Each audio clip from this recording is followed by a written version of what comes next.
The wilderness was calling my name again. This time, it was a solo fishing trip in Alaska's remote backcountry. Preparation is everything. You can't just pack a bag and go. I laid out my patched inflatable boat, checked my fishing rod, lines, and lures. The lake was full of salmon. I was determined to catch my dinner. My backpack was heavy but purposeful. Tent, sleeping bag, stove, dehydrated meals, trail mix. Safety gear was non-negotiable. First aid kit, satellite phone, bear spray. Out here you're not at the top of the food chain. The drive-in was long and rough, ending with a hike through cold, clean air. Civilization faded, replaced by wind in the pines and the crunch of boots on the trail. Finally, I reached the lake, a sheet of glass reflecting snow-capped peaks. I breathed in the scent of earth and pine, knowing this was home for the next few days. Camp went up quickly, close to the shore.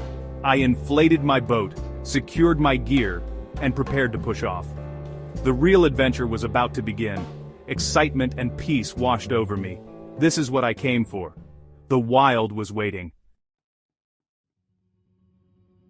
I woke before sunrise, the air crisp and misty over the lake. A hot cup of tea warmed my hands as the sky turned pink and orange. The silence was alive with nature's quiet sounds. A distant bird, water lapping at the shore. I loaded my fishing gear and pushed off into the mist. My paddle was the only sound for miles. Drifting across the glassy water, I felt completely alone, free and self-reliant. The mist swirled, revealing glimpses of towering snow-capped mountains. As the sun rose, the landscape's full beauty emerged. Dense pine forests, crystal clear water. I stopped paddling, just drifting, breathing in pine and clean air. Out here, life is simple: shelter, warmth, food, awareness. This connection to nature is essential, grounding. Grateful for the moment, I prepared to fish. Time to see if the lake would provide. I paddled to a cove where a stream fed the lake, prime fishing territory. Salmon swam below, dark shapes gliding in the clear water. Heart pounding, I chose a bright red lure and cast my line. The lure landed perfectly. I began a slow, steady retrieve. Fishing is patience and skill, a mental and physical challenge. Cast after cast I focused, the world narrowing to the tip of my rod. It became a meditation, just me, the water, and the hope of a bite. Suddenly, a sharp tug. Fish on.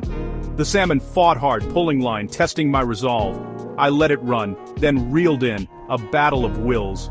Minutes later, I guided a large silver salmon into my net, a perfect meal, earned from the wild. The thrill of the catch was pure and honest. Out here, every victory feels amplified. I secured my catch, grateful for nature's bounty. The day was just beginning. After catching the salmon, I let my boat drift, enjoying the stillness. The lake was a mirror, the silence deep. Suddenly, a ripple broke the surface near the far shore. Something big had entered the water. Instantly alert, I scanned the shoreline. In the wild, anything out of place could mean danger. I listened, barely breathing, as a faint crack echoed from the undergrowth. Then I saw it, a patch of dark brown fur moving between the trees. It was massive, much bigger than a deer. The animal moved deliberately toward the water's edge. My heart raced as I realized what it was: a grizzly bear. Alone in a small inflatable boat, I was suddenly very aware of my vulnerability. The bear emerged, a living force of nature.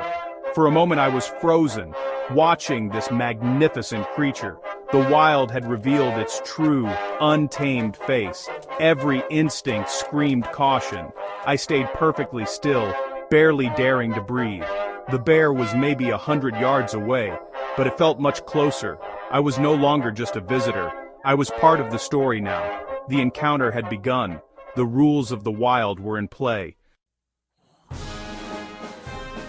The grizzly stepped onto the rocky shore, a mountain of muscle and fur. Silver-tipped hairs marked him as a mature male. over 600 pounds. He moved with slow, powerful confidence, utterly at home. The bear sniffed the air, reading the forest's stories. He seemed unconcerned by my presence, focused on the water. Wading in, he searched for salmon, just as I had. Watching him hunt was both humbling and terrifying. The raw power of the animal was breathtaking.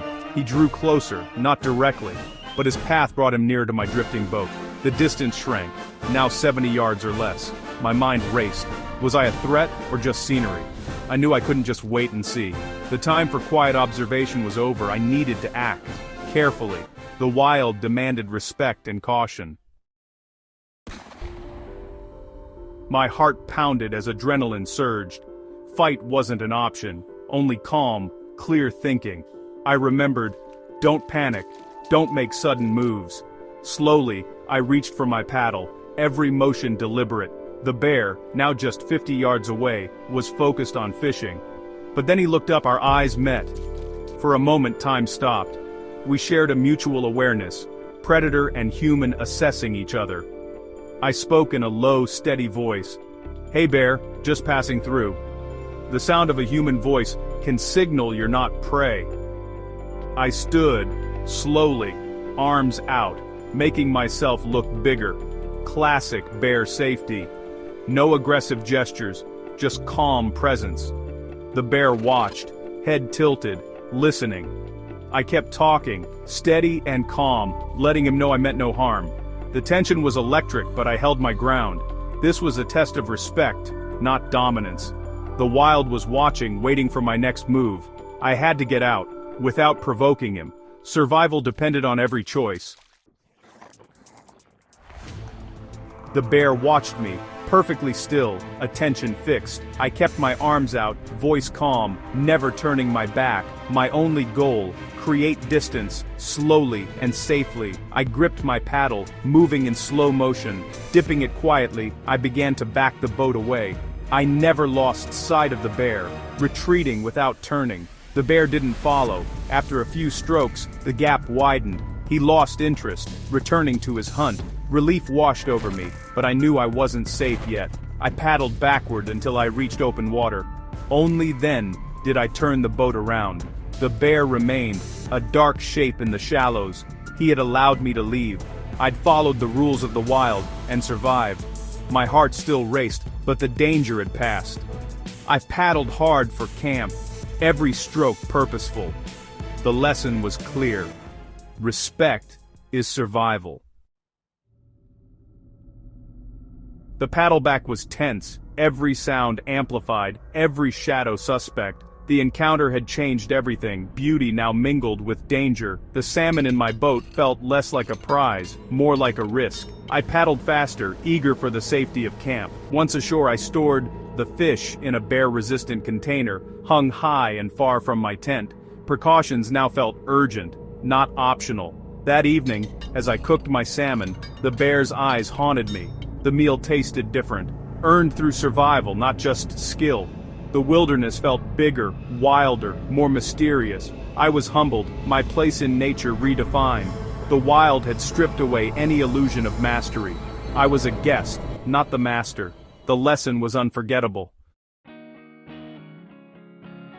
That night, every sound outside made me jump. My hand rested on bear spray, fear mixed with deep respect. I'd faced a grizzly and walked away, both of us unchanged, yet changed. The bear wasn't malicious, he simply lived his life and tolerated my presence. The lesson was visceral. Respect for wildlife isn't just knowledge, it's experience. In the wilderness, we are guests, not rulers. Our safety depends on humility and awareness, not technology. The next morning, I packed up, leaving no trace. Hiking out, the forest felt alive, a complex community, not just scenery. The bear was a keystone, shaping the ecosystem. My fear had become awe. I felt privileged to witness such power and beauty. The wild demands respect, not dominance. The greatest lesson. In nature's theater, we're not the stars, we're the audience. And we should be grateful for the show.